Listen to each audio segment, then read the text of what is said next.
Cockroach बहुत छुपा रुस्तम होता है, इसे घर से भगाना आसान नहीं होता है। घर के उन कोनों में जाके छुप जाता है जहाँ से इसे बाहर निकालना बहुत मुश्किल भरा काम हो जाता है। और धीरे धीरे ये अपनी आबादी बढ़ाते रहते हैं, अंडे देते हैं, उससे बच्चे होते हैं और अपनी तादाद बहुत ज़्यादा बढ़ा लेते हैं। तो हम ऐसा क्या करें कि घर से इसका नाम ही मिट जाए। तो मैं लेकर आई हूँ आज ऐसा कमाल का नुस्खा जिससे ये कीड़ा आपको अपनी लाइफ में नेक्स्ट टाइम कभी नहीं दिखने वाला है। और इसे हम घर में हटाएंगे, वो भी खीरे की मदद से। ये जो ककड़ी होती है यानी कि खीरा, इसी की मदद से आज हम इन सारे कीड़ों को घर से भगा देने वाले हैं। तो देखिए, जब भी सलाद बनाते हैं तो अक्सर क्या होता है, कुछ खीरा बच जाता है, तो इस खीरे का हमने यूज़ करना है। आप चाहते हैं तो इस तरीके से फ्रेश वाला खीरा भी ले सकते हैं। तो यहाँ पर मेरे पास आधा खीरा है, मैं इसी का आपको यूज़ करके बताने वाली हूँ। खीरे के मैं आपको दो यूज़ बताने वाली हूँ और दोनों ही घर के कीड़ों को भगाने के लिए बहुत ही फ़ायदेमंद है। तो देखिए, जब भी हम खीरा छीलते हैं या इसको पील आउट करते हैं, इसका जो छिलका होता है अक्सर हम इसे डस्टबिन में फेंक देते हैं। इसका आप बहुत अच्छे से यूज़ ले सकते हैं। तो जब भी आपके घर में खीरा आता है तो इसके छिलके को आपने कभी नहीं फेंकना है। इस छिलके का जो यूज़ मैं आपको बताने वाली हूँ उसके बाद में आप इसे देखकर हैरान हो जाएंगे। अक्सर क्या होता है, हमारे घर में ना थोड़ा बहुत भी अगर खाना गिर जाता है तो ये जो लाल चींटी होती है ये अक्सर घर में आ ही जाती है और एक लाइन से चलती है, यानी एक के पीछे जाती है। इससे क्या होता है, जहाँ पे भी लाल चींटी चलती है तो पूरे घर में लाल चींटियाँ हो जाती है और इन्हें भगाना आसान नहीं होता है। ये किचन के जो कॉर्नर्स होते हैं, अगर थोड़ा बहुत भी कुछ रह गया है तो यहाँ पर लाइन बना के चलती ही रहती है, रुकने का नाम तक नहीं लेती है। तो इसके लिए क्या करना है, ये जो ककड़ी का छिलका है ये हमने साइड कॉर्नर्स में लगा देना है। जैसे मैं लगा रही हूँ, बिल्कुल आपने इसी तरीके से लगाना है। या फिर जहाँ चींटियों का आपने ढेर देखा है वहाँ पर भी आप इन ककड़ी के छिलकों को इस तरीके से ढक दीजिए। अब यहाँ पर क्या होगा, जब इसके ऊपर से चींटियाँ भागेगी तो आप देखेंगे जो चींटियों की स्किन होती है ना, उस पर इतना ज़्यादा तीखा जलन होगा कि वो इस जगह से भागने का नाम लेगी ही लेगी। तो आई होप ये वाला यूज़फुल ट्रिक आप यूज़ करके ज़रूर देखेंगे। आज का सबसे मेन यूज़फुल टिप हमारा खीरे को लेके। यहाँ पर जो मैंने खीरा लिया है इसको मैं कद्दूकस से क्रश करने वाली हूँ।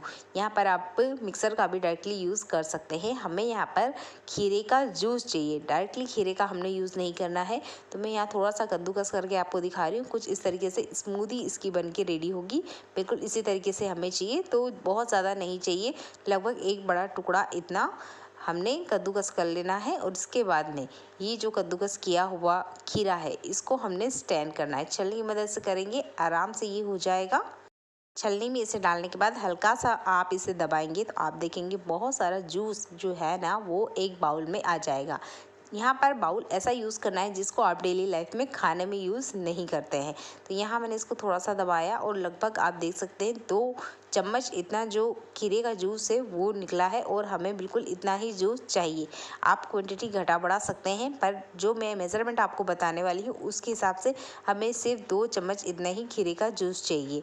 तो यहाँ पर मैं आपको दिखाना चाहूँगी, बिल्कुल इतना ही जूस हमें चाहिए, ज़्यादा जूस हमने नहीं चाहिए। इसके बाद में हम यहाँ पर कुछ इंग्रेडिएंट ऐड करने वाले हैं जिसके बाद में एक पावरफुल लिक्विड बन के रेडी होने वाला है। सेकंड इंग्रेडिएंट हमें चाहिए यहाँ पर मीठा सोडा। मीठा सोडा हर घर में बहुत आसानी से मिल जाएगा। आप ढोकला बनाते हैं, इडली बनाते हैं तो मीठा सोडा आपके घर में होगा ही। तो यहाँ पर जो मीठा सोडा है वो हमें चाहिए। तो 2 चम्मच इतना यहाँ पर खीरे का जूस है और 1 बड़ा चम्मच इतना हमने यहाँ पर चाहिए मीठा सोडा। आपके पास मीठा सोडा ना हो तो आप बेकिंग सोडा भी ले सकते हैं, मार्केट में ये दोनों ही बहुत आसानी से अवेलेबल हो जाते हैं। और घर में ना हमेशा मीठा सोडा होना चाहिए, ये बहुत ही फ़ायदेमंद होता है हर तरह की क्लीनिंग के लिए। तो इसे आप अपने घर में ज़रूर रखा करें। तो अच्छे से इन दोनों को हमने मिक्स करना है। यहाँ पर इसको अच्छे से घुमाते हुए अच्छे से मेल्ट कर लेना है। यहाँ पर हम एक और इंग्रेडिएंट ऐड करने वाले हैं। ध्यान रखना है, जो इंग्रेडिएंट मैं आपको बता रही हूँ वही ऐड करना है, एक्स्ट्रा कुछ ऐड आपने यहाँ नहीं करना है। जो थर्ड इंग्रेडिएंट है वो है हमारा नींबू। अगर आपके पास नींबू नहीं है तो आप यहाँ पर वाइट विनेगर भी ले सकते हैं। जो चाइनीज़ फूड में डाला जाता है वो वाला वाइट विनेगर हमने यहाँ पर लेना है। यह जो नींबू हमने लिया है इसको अच्छे से निचोड़ना है। और यहाँ पर नींबू का जो जूस है वो हमें सिर्फ चम्मच भर चाहिए। जो चम्मच मैं आपको दिखा रही हूँ बस इसी चम्मच के मेजरमेंट से मैंने यहाँ पर ये नींबू का जो जूस है वो इस लिक्विड में मिला दिया है। अब आप यहाँ पर देख सकते हैं एक भयंकर रिएक्शन होने वाला है। यहाँ पर एक फॉर्म टाइप लिक्विड बन के रेडी होने वाला है। ये जो लिक्विड हमने बना के रेडी किया है, ये एक घरेलू नुस्खा है हर तरह के कॉकरोच को घर से भगाने के लिए। बहुत ही स्ट्रॉन्ग केमिकल बना के हमने रेडी किया है। इसकी जो स्मेल है वो तो चूहों को पसंद आएगी ही आएगी, क्योंकि इसमें हमने खीरा ऐड किया है। पर ये जो बेकिंग सोडा हमने ऐड किया है और इसमें जो नींबू हमने मिलाया है, इसका ये जो रिएक्शन है ना, ये बहुत ही ज़्यादा कड़वा हो जाता है, जिसकी वजह से कॉकरोच है वो वहीं पर हाथों हाथ मर जाता है। यहाँ पर हमने एक और चीज़ लेनी है, वो है कॉटन। रुई को गोल गोल घुमाते हुए हमें यहाँ पे छोटे छोटे बॉल बनाना है और लिक्विड के अंदर डुबोते जाना है। यहाँ पर मैं आपको बताई हूँ 2 चम्मच इतना खीरा, 1 चम्मच बेकिंग सोडा और 1 चम्मच ही यहाँ पे नींबू का जूस लिया है। तो लगभग 5 से 6 छोटे छोटे बॉल्स मैंने इसके अंदर डाला है। और आप देखेंगे ये जो कॉटन होता है ना, अपने अंदर जितना भी ये लिक्विड हमने बना के रेडी किया है, इसे ये अच्छे से ऑब्जर्व कर लेगा। और बिल्कुल हमें ऐसे ही चाहिए कि ये जितना लिक्विड है इसे कॉटन बहुत अच्छे से ऑब्जर्व कर ले। मार्केट से हम बहुत महंगी महंगी दवाइयाँ लेकर आते हैं। अगर घर में छोटे बच्चे हैं तो कीड़ा भगाने के लिए कभी भी किसी तरीके की दवाई या केमिकल घर में ना लाए, क्योंकि बच्चे भी घर में होते हैं तो उन्हें पता नहीं होता है कि वो इन चीज़ों को हाथ ना लगाए। और दवाई वैसे भी बहुत हानिकारक होती है, क्योंकि वो डायरेक्टली कीड़ों को मारती है। कॉकरोच बहुत ज़्यादा क्वांटिटी में है, यानी कि हद से ज़्यादा है, तब आप ज़रूर दवाई लेके आ जाइए। पर अगर आपने कॉकरोच अभी अभी घर में देखा है और आपको लगता है कि इसकी जो आबादी है वो बहुत ज़्यादा ना बढ़े, क्योंकि कॉकरोच जब अंडा देना स्टार्ट करता है ना, तो कॉकरोच की आबादी को कंट्रोल करना बहुत मुश्किल हो जाता है। तो कॉकरोच जब भी आपको 2-3 घर में दिखते हैं, फटाक से आपने ये रेमेडी अपनानी है और घर की कॉकरोचों को घर से भगा देना है। चलिए मैं बताती हूँ इसको हमने डालना कहाँ है। हमने इन बॉल्स को हर उस जगह पे घर में रख देना है जहां आपने कॉकरोच देखा है, या आपको ऐसा लगता है कि हमारे रात के वक्त वहां पर कॉकरोच आते हैं। तो मेन जगह जो हमारे घर की होती है वो है किचन। यहाँ पर होता है खाना पीना। इसके बाद में अगर थोड़ा बहुत भी किचन काउंटर पे रह गया है या किचन सिंक पे रह गया है, तो कॉकरोच उसे खाने के लिए आएगा ही आएगा। और खुशबू की वजह से वो बहुत ज़्यादा अट्रैक्ट होते हैं। तो यहाँ पर हमने खीरा ऐड किया है, जिसकी खुशबू कॉकरोच को पसंद होती है और वो इसके पास ज़रूर आएगा और इसे खाने की कोशिश नहीं करेगा, वो इसे खाएगा ही खाएगा और खाते ही मर जाएगा।